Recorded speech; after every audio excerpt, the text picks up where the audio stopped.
Welcome to Washington Today on C-SPAN Radio for Thursday, August 1st, 2024. President Joe Biden announces that Wall Street Journal reporter Evan Gershkovich and former Marine Paul Whelan are being released from Russian prisons as part of a large prisoner exchange among the U.S., Russia, Germany, and other Western nations. The deal involves 24 prisoners, 16 coming out of Russia, 8 held in the West sent back to Russia. President Biden says their brutal ordeal is over and they're free. He also says this deal reinforces the importance of international allies. White House says it was not involved in a Defense Department plea deal with 3 September 11th terror attack masterminds that will reportedly take the death penalty off the table. Senator J.D. Vance, Republican vice presidential nominee, gets a briefing at the U.S. Mexico border in Arizona, criticizing the Biden-Harris administration's record on immigration and border security. Vice President Harris, presumptive Democratic presidential nominee, gives the eulogy at the memorial service in North Houston for the late Congresswoman Sheila Jackson Lee. And U.S. Senate Republicans block a tax package that already passed the House that would have temporarily expanded the child tax credit and restored some business tax benefits. Story from CBS News. After a historically complex, months-long negotiation involving more than 6 countries and 24 prisoners, the Biden administration on Thursday announced it had secured the release of 3 American citizens from Russia, including Wall Street Journal reporter Evan Gershkovich, Marine veteran Paul Whelan, and Russian-American radio journalist Alsu Kurmasheva, all of whom are expected to arrive on American soil by nightfall. The 3 will return to the United States as part of a 24-prisoner swap, one of the largest since the end of the Cold War, among the U.S., Russia, Germany, and 3 other Western countries. That was from CBS News.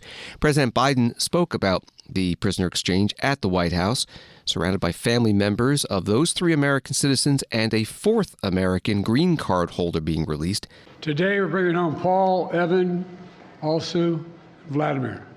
3 American citizens and 1 American green card holder. All 4 have been imprisoned unjustly in Russia. Paul for nearly 6 years. Vladimir since 2022. Evan since March of 2023. And Alsu since October of 2023. Russian authorities arrested them, convicted them in show trials, and sentenced them to long prison terms, with absolutely no legitimate reason whatsoever, none. Paul, a former Marine, was in Russia for a wedding. Evan, a journalist with a Russian, in Russia, was in Russia, assigned by the Wall Street Journal. Alsu, also a journalist, was in Russia to see family.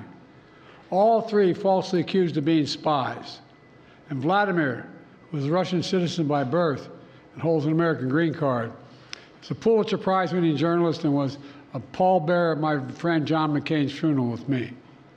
He spoke out against Putin's regime, and for that he was convicted of treason. And now, their brutal ordeal is over, and they're free. Moments ago, the families and I were able to speak to them on the telephone from the Oval Office. They're out of Russia. Earlier today, they were flown to Turkey. And soon they'll be wheels up on their way home to see their families. This is an incredible relief for all the family members gathered here. It's a relief to the friends and colleagues all across the country who've been praying for this day for a long time. The deal that made this possible was a feat of diplomacy and friendship. Multiple countries helped get this done. They joined the difficult, complex negotiations at my request. And I personally thank them all again. And I've thanked them personally, and I'll thank them again. All told, Russia has released 16 prisoners. 8 Russians who are being held in the West will be sent home as well. These 16 prisoners from Russia that Russia has released include 4 Americans, 5 Germans, 7 Russian citizens who are political prisoners in their own country. One of those Russians runs a human rights organization, Memorial, which won a Nobel Prize in 2022. Putin threw him in prison for voicing opposition to the war in Ukraine. 4 others worked with Alexei Navalny, political opposition leader who died in Russia prison this year.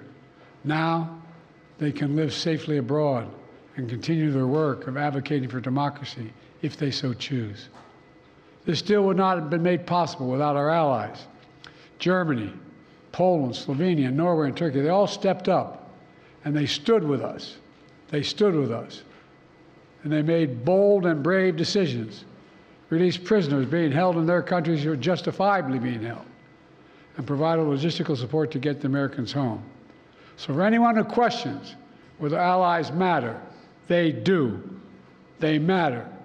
And today is a powerful example of why it's vital to have friends in this world. Friends you can trust, work with, and depend upon, especially on matters of great consequence and sensitivity like this.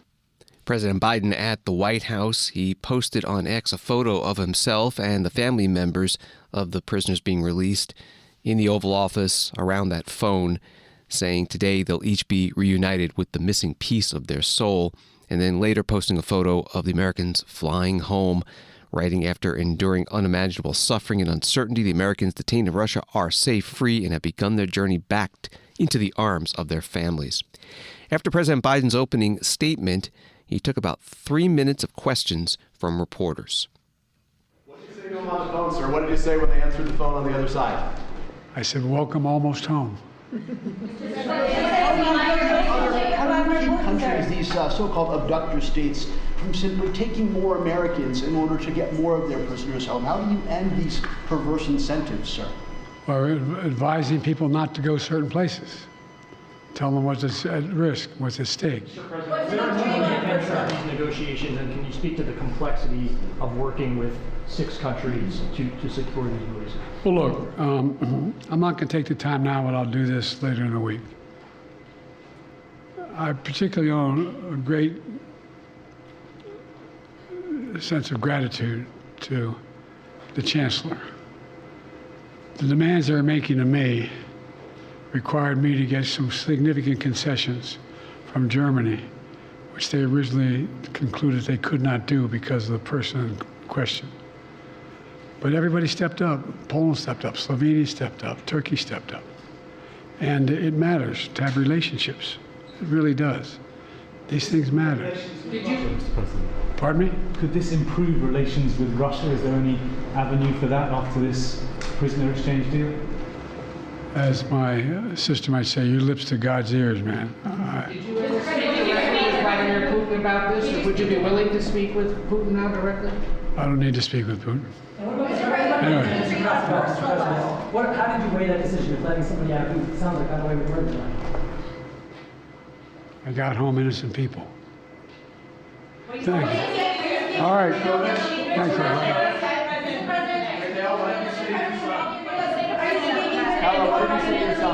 As a father, are you speaking with Erdogan or any of the leaders about this? Say that again? Are you speaking with President Erdogan or other leaders about this? Yes, I've spoken to all the leaders about this. What did you say to President? And by the way, as a father, look, you heard me say this before. I mean it. My dad had a simple proposition. Family is the beginning, the middle, and the end. Blood of my blood, bone of my bone. I can think of nothing more consequential. I mean it sincerely. And having lost family, not a different way, and not knowing what's happening, the circumstance when they're accidental, health, it matters.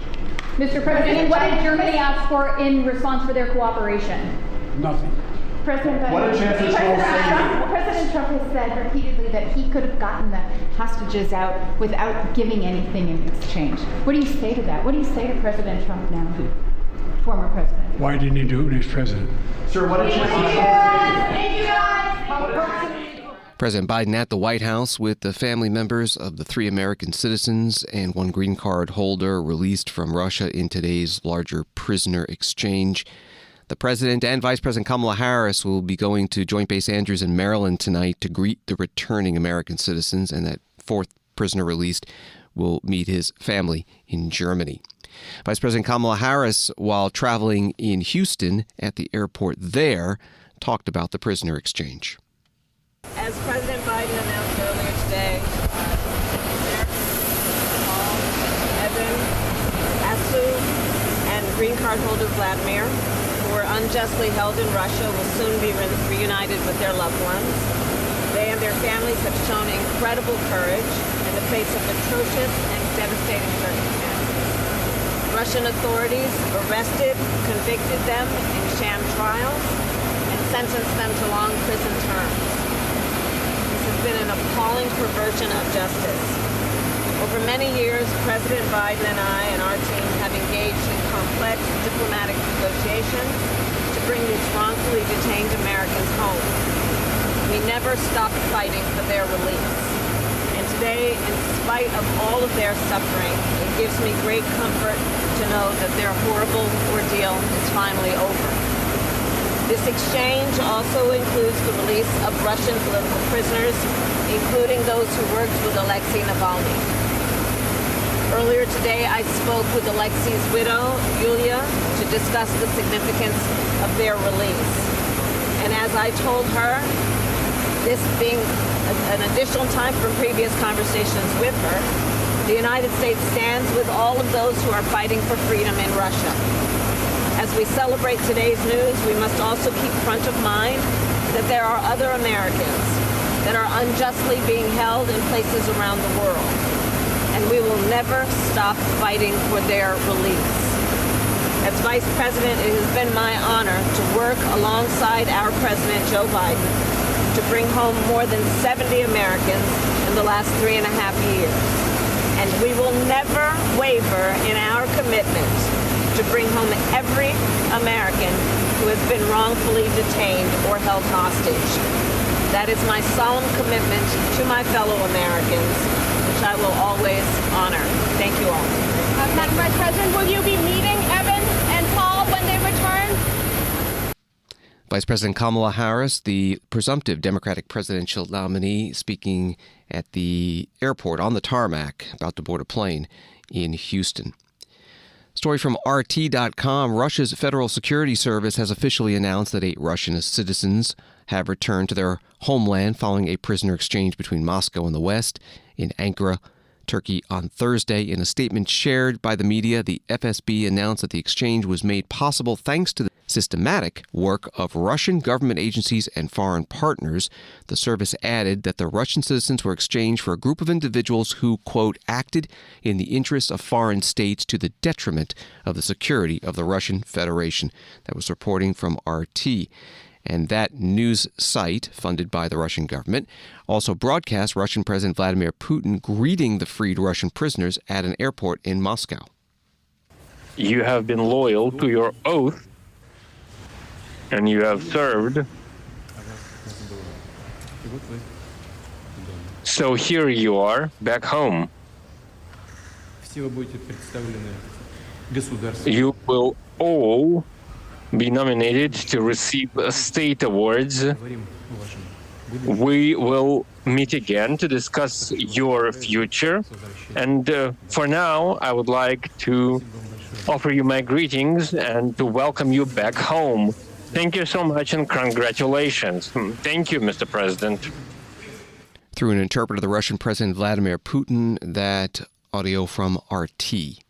Former President Donald Trump, the Republican presidential nominee, posting on his Truth Social platform, so when are we going to release the details of the prisoner swap with Russia? How many people do we get versus them? Are we also paying them cash? Are they giving us cash? Please withdraw that question because I'm sure the answer is no. Are we releasing murderers, killers, or thugs? Just curious because we never make good deals at anything, but especially hostage swaps.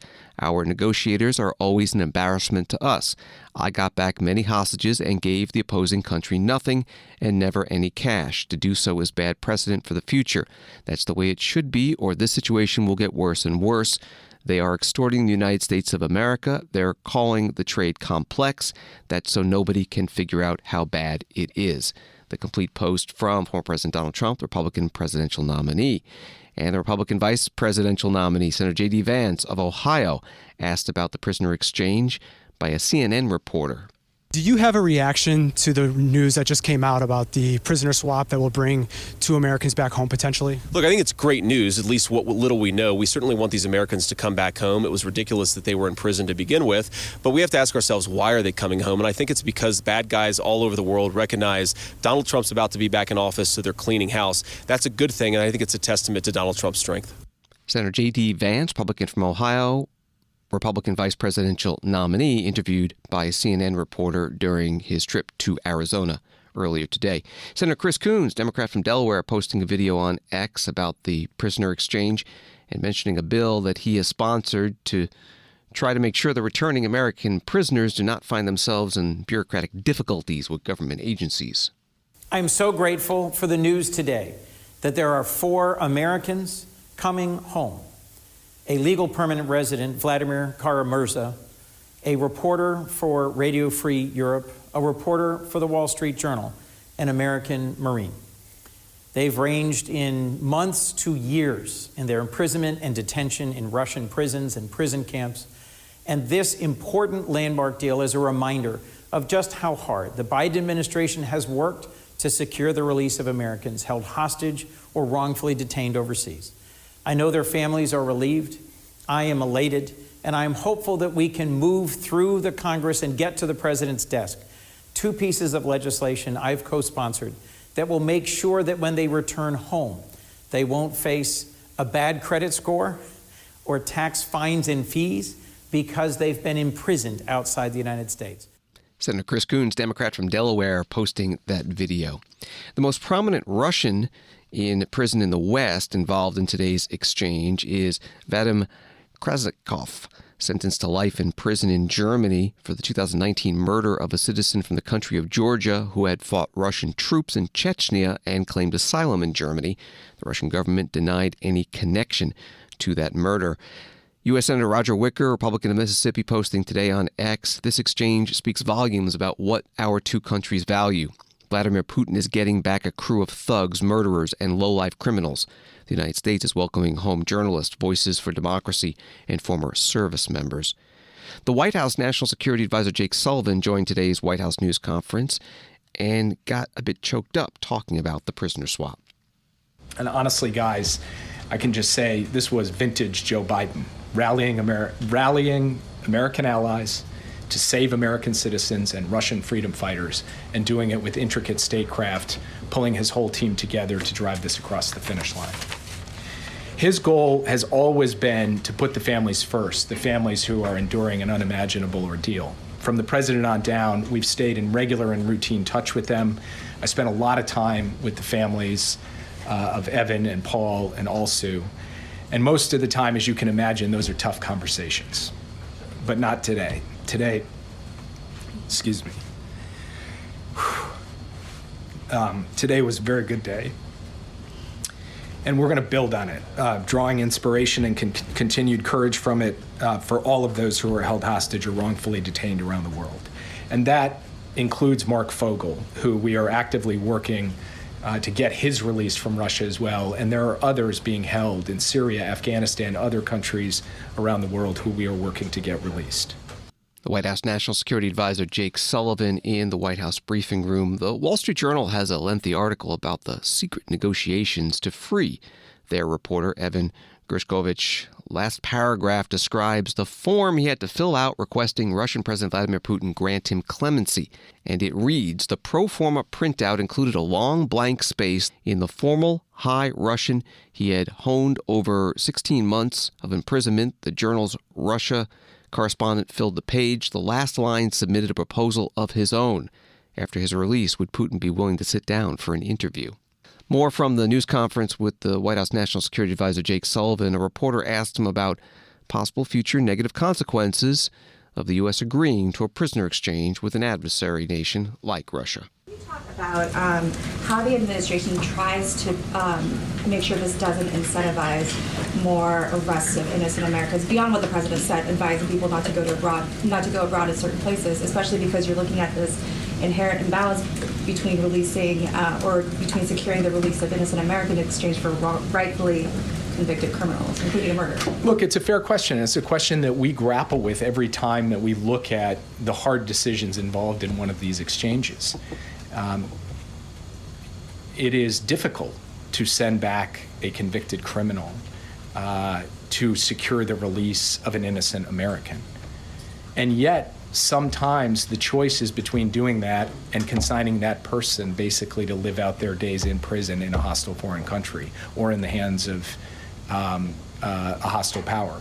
So from our perspective, we have assessed and analyzed that risk, and we have judged that the benefit of reuniting Americans, of bringing people home, and also of vindicating the idea that the American president and the American government are going to do what it takes to protect and secure the release of innocent Americans, that benefit outweighs the risk, and that's how we have proceeded. I would point out, in addition to that, that in periods of time when the U.S. government didn't tend to do prisoner exchanges, Americans were unjustly detained and held hostage overseas. In periods where we did, Americans were unjustly detained and held hostage overseas. White House National Security Advisor Jake Sullivan at today's White House news conference.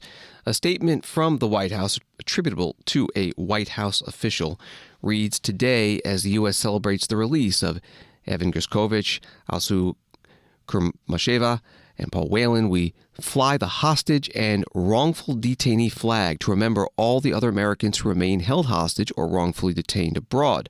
The flag symbolizes our enduring commitment to ensuring the safety and security of our fellow Americans and our sacred vow to continue working tirelessly until every American is accounted for and returned safely back home. We see you and we stand with you. This is the first time the flag will be flown at the White House in celebration. Statement attributable to the White House. At today's State Department briefing, the principal deputy spokesperson Vance Patel was asked about those efforts to free other wrongfully held detainees. I think I can say on behalf of many of our colleagues that this is a great day for the State Department and across the administration. For the United States. The United States, so congratulations. I wanted to take a moment to ask you about the Americans that are still in Russia, in China, in Afghanistan, in other countries around the world. You have, as Jake mentioned, the American teacher Mark Fogel, who is still in Russia. I believe Jake said that the U.S. is going to work on getting him out as well. You have musician Michael Travis Leak. You have Russian-American dual citizens such as Ksenia Karolina and others in Russia. And you have, I can name only a handful of them, Mark Swidden and Kai Li, Henry Kai in China. Some advocacy and human rights groups believe there are anywhere between 11 cases to as many as 200 Americans or dual Americans held in China. And of course, there's Afghanistan. You've got Ryan Corbett, George Glesman, Mahmoud Habibi, 3 Americans held in Afghanistan. What is this department's message to the Americans who are still out there? And what does today bring any insights or any experience that will now be applied in trying to get more Americans home? So our message is pretty simple, and it is that while today is a good day, that the work doesn't stop. And to the American citizens who continue to be wrongfully detained or held hostage around the world, let me just be very clear that this government, this administration, is not going to stop working. We're going to continue to work tirelessly around the clock to do everything we can to make sure that they, like Paul, like Evan, like Alsu, like Vladimir, can have a day where they can be reunited with their loved ones as well. Of course, in the case of Mark Fogel, we've spoken about this before, we have called for Mark's humanitarian release, and we will continue to engage and work through our team in Moscow and continue to have those conversations. And of course, look, there continue to be American citizens detained in legal systems around the world, not, of course, just in Russia. This is a responsibility that we take seriously. We are monitoring those cases and assessing additional ways that we can engage. And look, regardless of whether an American is designated as wrongfully detained or not, which of course, as you all know, is often the vast minority of cases, the State Department, the United States, works hard to ensure that American citizens have appropriate consular access, that they have appropriate representation in the various foreign legal systems, and more. And that work will continue. That work did not stop, given the good news today. Vance Patel is the State Department principal deputy spokesperson at the news conference at the State Department in Washington. And this is Washington Today. Story from Fox News. The White House said Thursday that President Biden played no role in the plea deal process for 3 of the masterminds behind the September 11th terror attacks. The statement comes after The Department of Defense announced Wednesday that prosecutors had reached a plea agreement with Khalid Sheikh Mohammed and the two others for their role in masterminding the September 11th terror attacks. The agreement would help bring a close to the years-long process, with the case being stuck in pretrial proceedings in Guantanamo Bay, Cuba, with no trial in sight over concerns about the admissibility of evidence that was obtained through the CIA's enhanced interrogation of the three defendants, which critics have denounced as torture. The terms of the agreement were not disclosed, but family members of 9/11 victims were told by the Office of Military Commissions that the suspects would be spared the death penalty as part of the deal, according to a report from the New York Post. That's from a Fox News article. The White House National Security Advisor Jake Sullivan was asked for White House reaction. I want to ask you about the plea deal that was reached with 9/11 suspects by military courts down in Guantanamo. Republicans are condemning this as showing weakness and calling it a sweetheart deal because it avoids a trial and the death penalty. I was wondering if the administration has any response to that. As we said last night, the White House received word that the convening authority had entered these pretrial agreements that had been negotiated by military prosecutors with KSM and some of the other 9/11 defendants.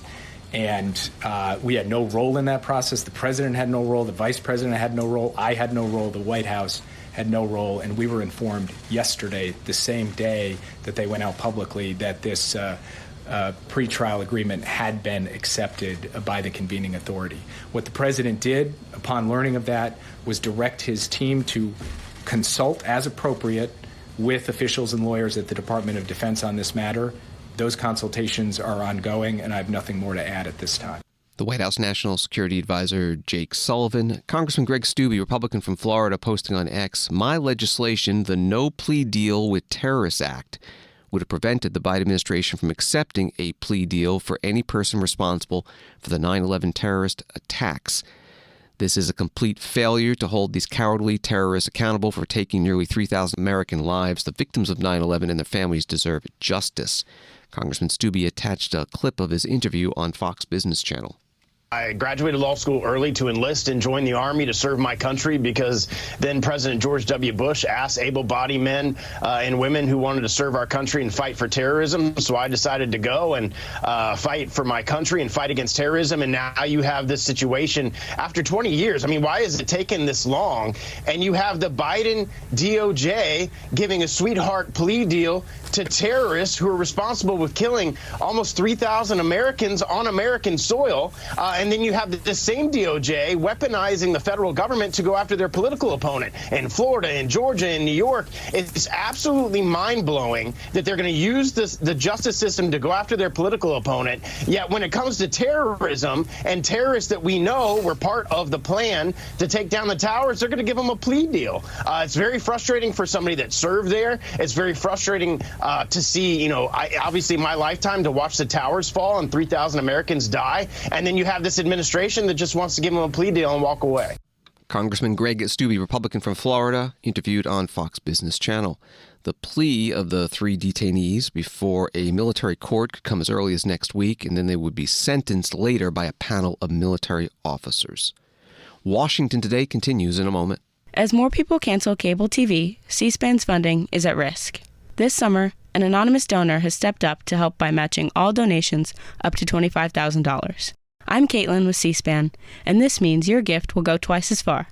Your donation supports unfiltered access to government and public affairs programming, including the C-SPAN podcasts you value. Visit cspan.org/donate to make your gift today. Every dollar helps us reach our $25,000 goal. Thank you for listening and supporting C-SPAN. Donate today at cspan.org/donate. Welcome back to Washington Today, available as a podcast on the free C-SPAN Now mobile app and wherever you find your podcasts.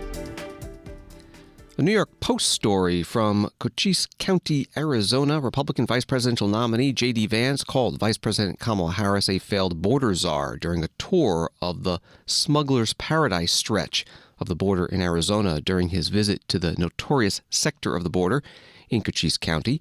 Vance said Harris had been ineffective at tackling the surge of migrants crossing the border since she took office, claiming All of that will change if he and Donald Trump are elected in November. The article from the New York Post. Here's part of Senator Vance's statement to the media. A lot of you know my story, and I have been a little kid waiting at the bedside of his mother, angry that his mom took something that she shouldn't have taken, but praying to God, please, Jesus, let her wake up. And the unfortunate truth is, because of the poison that Kamala Harris has let come into this country, there are a lot of those prayers that won't be answered. There are a lot of parents that won't wake up, because when you take fentanyl, you don't wake up. It takes your life. So there are a lot of kids out there who have been deprived of second chances with their moms and dads. There are a lot of moms and dads out there who will never see their kids walk down the aisle because of what Kamala Harris has unleashed at this border.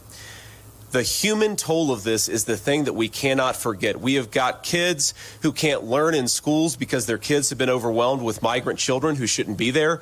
We've got hospitals where the wait times have exploded because illegal aliens are standing in front of the line of American citizens. The media needs to tell the truth, and Kamala Harris needs to change course on this crazy border mess, or the people who suffer the most are the people who can least afford to suffer. Now, I've heard so many stories just in the last half hour of how these guys have failed the American people, and especially failed our children. But I want to introduce some of the people who are fighting this day in and day out, and some of them, I'm sure, can tell you some stories. And it's just unbelievable. It is unbelievable what we're letting happen at this southern border, and we're letting it happen because Kamala Harris refuses to do her job. What President Trump and I promise to the American people is very simple. This is not rocket science. It is not hard to secure the southern border. You just have to re-implement some common sense policies. You've got to re-implement Remain in Mexico. You've got to stop catch and release. You've got to force the asylum seekers to stay in Mexico while their claims are being adjudicated. And you've got to finish this border wall and re-implement deportations. If people can come into this country and they know they're never going to be deported, you effectively have an open border. That's what Kamala Harris promised. That's what Kamala Harris did. And Donald Trump and I promised to do exactly the opposite. Senator J.D. Vance, Republican from Ohio, the vice presidential nominee of the Republican Party in Cochise County along the U.S. Mexico border. In North Houston, Texas, Vice President Kamala Harris, the expected Democratic presidential nominee, gave the eulogy for the late Congresswoman Sheila Jackson Lee, Democrat of Texas. Memorial service at Fallbrook Church. The Congresswoman died 2 weeks ago at the age of 74. She served almost 30 years in Congress, and before that as a local Houston elected official. Vice President Harris at one point mistakenly referred to herself as the president, but then quickly caught herself. As a champion for women's rights, she helped reauthorize the Violence Against Women Act. As a fighter for LGBTQ rights, her support helped repeal Don't Ask, Don't Tell. As a lifelong advocate for our nation's children, she founded the Congressional Children's Caucus. And as a leader who believed deeply that America's true and full history must be acknowledged and honored, it was Sheila Jackson Lee whose bill made Juneteenth a federal holiday, which as a United States Senator, I was proud to co-sponsor, and then as Vice President, it was my honor, with the President, it was my honor with our President Joe Biden to stand beside Congresswoman Sheila Jackson Lee as our President signed her bill into law. So, I'll say this, the late, great Barbara Jordan, a mentor of Sheila's, who also, of course, represented the 18th District, once said, and I'll quote, "It is a privilege to serve the people, a privilege that must be earned. And once earned, there is an obligation to do something good with it." Sheila Jackson Lee understood the privilege and obligation and nobility of public service. And through her service, she did untold good. You know, a few days before she passed, I called her. And I expressed my sincere and deep gratitude for all she had done. And I told her she had such an impact on me and my life. You know, to know Sheila is to know how she could be tough, but oh my goodness, she was so loving and so encouraging. And she always encouraged me. Vice President Kamala Harris, who will soon be the Democratic vice presidential nominee. The Democratic National Convention's roll call begins today, runs through August 5th. Speaking today at the memorial service for the late Congresswoman Sheila Jackson Lee, Democrat from Texas, in North Houston.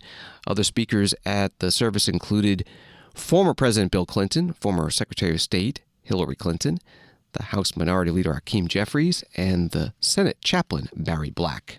From the Washington Post, Senate Republicans blocked legislation Thursday to cut taxes for working families and extend some corporate tax breaks, dooming a bipartisan compromise that the House had overwhelmingly approved and raising the stakes on taxes for this fall's election.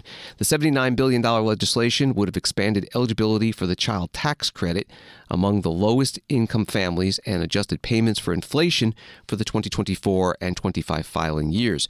It would also have bolstered certain business tax credits, including deductions for research and development, interest expenses, and investments in equipment that were limited in an effort to cap the total cost of President Donald Trump's 2017 tax cut law. The bill, the product of negotiations between Senate Democrats and House Republicans, passed the lower chamber with a large bipartisan majority in January. That was the article from the Washington Post. Here's some of the debate on the Senate floor before the vote to advance the bill failed. Senator Raphael Warnock is a Democrat from Georgia. Today, by all accounts, the Senate will fail to pass legislation with strong bipartisan support that will make a serious difference in the lives of everyday Georgians and their children. We were on track to do the right thing by our children. But once again, politics, as we enter the silly season of politics, is getting in the way. Extending the expanded child tax credit is not only the right thing to do morally, it is the smart thing to do economically. And I have to say that I find that often that is the case with our public policy. Very often, the right thing to do is also the smart thing to do. And it's politics and politics alone that gets in the way.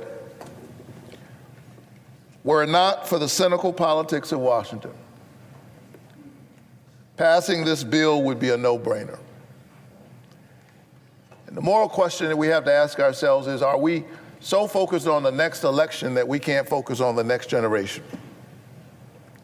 It's beyond nonsensical that there are some who have previously preached about the importance of lowering taxes, but they're getting ready to vote down a tax cut for middle and working class families. And I think it's important to underscore that point, because I recognize that the folks who are at home, when they hear words like tax credit, expanded child tax credit, they're engaged in their work.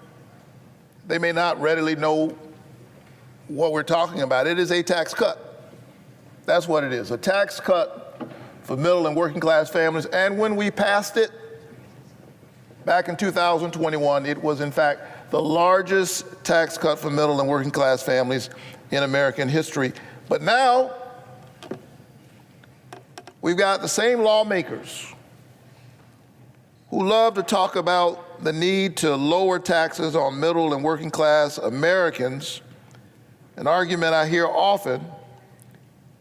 They're getting ready to vote down this tax cut. Senator Raphael Warnock, Democrat from Georgia, on the Senate floor. Senator Mike Crapo, Republican from Idaho, is the ranking member on the Finance Committee. He spoke against the bill and the process. The critical flaw with the bill is that it fails to provide meaningful tax relief to working families, and instead goes too far toward the Democrats' goal of turning the child tax credit into a subsidy untethered to work, which is fundamentally contrary to what the credit was created to do. For those who accuse Republicans of not caring about children, I would remind my colleagues that it was the Republicans who created the child tax credit. It was intended to provide tax relief to working families.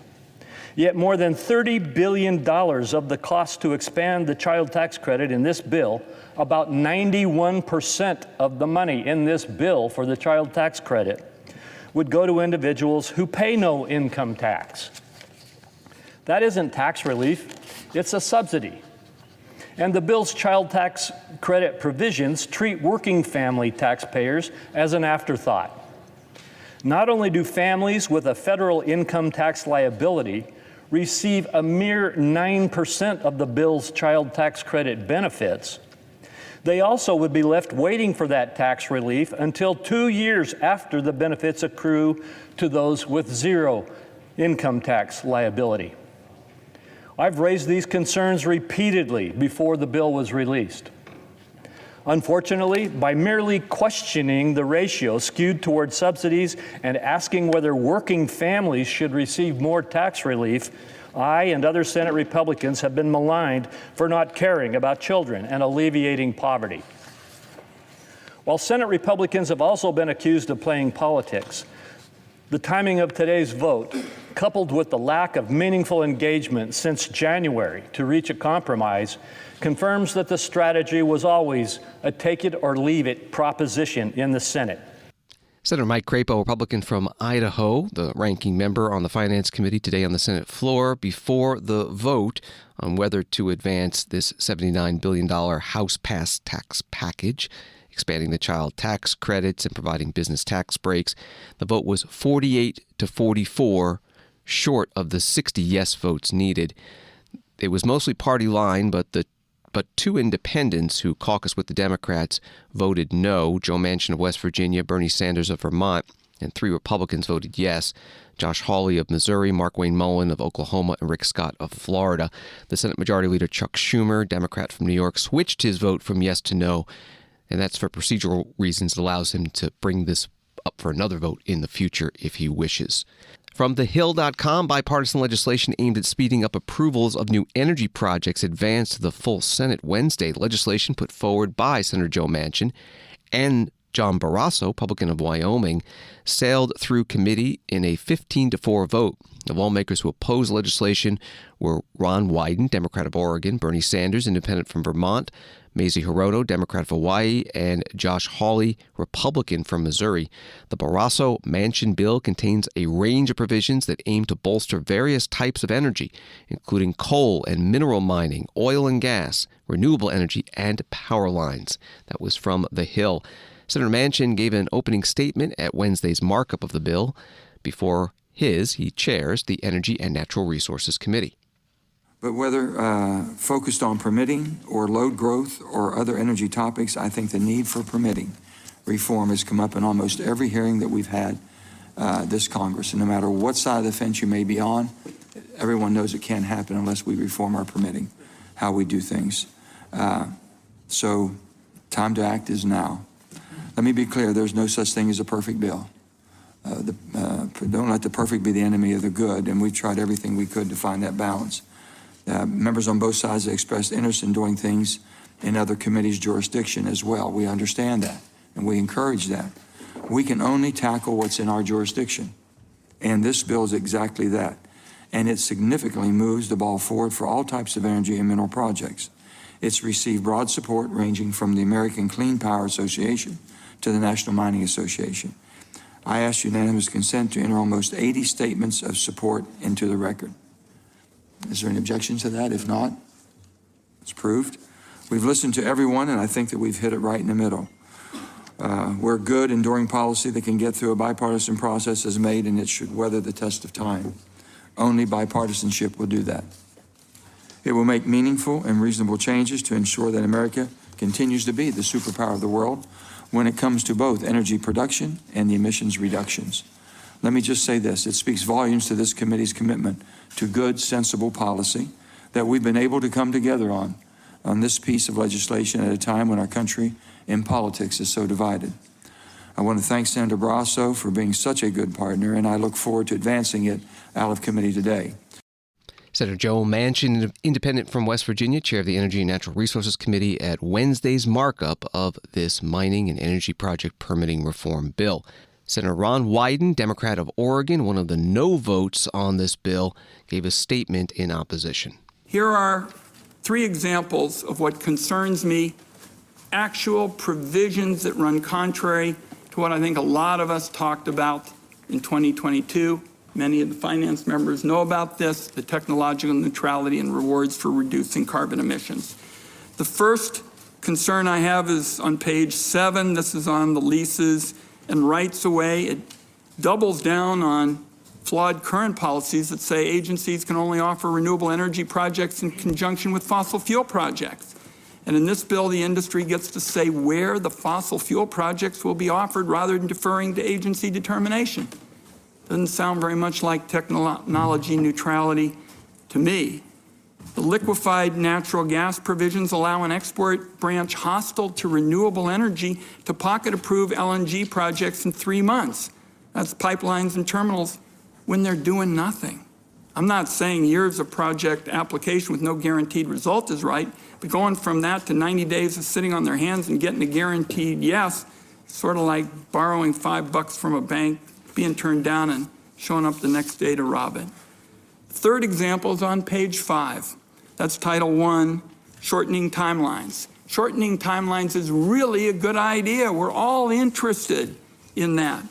We moved to do some of that in 2015 to have some projects experience that shorter statute. Now we're saying everything is going to be done. So to me, these are 3 examples that basically hold hostage, and I know my colleagues don't mean to do this, they hold hostage the spirit of what we've been working on since 2022. Senator Ron Wyden, Democrat from Oregon, on Wednesday at the business meeting of the Energy and Natural Resources Committee, which at the end of the markup and consideration of amendments, they approved the bill by a vote of 15-4, sending it to the full Senate. Senator Wyden mentioned 2022. TheHill.com reports that the Senate Majority Leader Chuck Schumer said in 2022 that he would back Senator Manchin's efforts to speed up the process for approving energy projects in exchange for Manchin's vote on the Democrats' climate, tax, and health care bill known as the Inflation Reduction Act, or IRA. And Senator Manchin is set to retire from the Senate when his term ends in January. If the permitting bill is completed, it stands to be a major piece of his legacy. That was from The Hill. Wall Street today, the Dow up 494, NASDAQ down 405, S&P down 75. Thanks for listening to Washington Today. Sign up for C-SPAN's free evening newsletter, Word for Word, and you get the stories making headlines in Washington sent to your inbox every day. Subscribe at cspan.org/connect. Have a good night.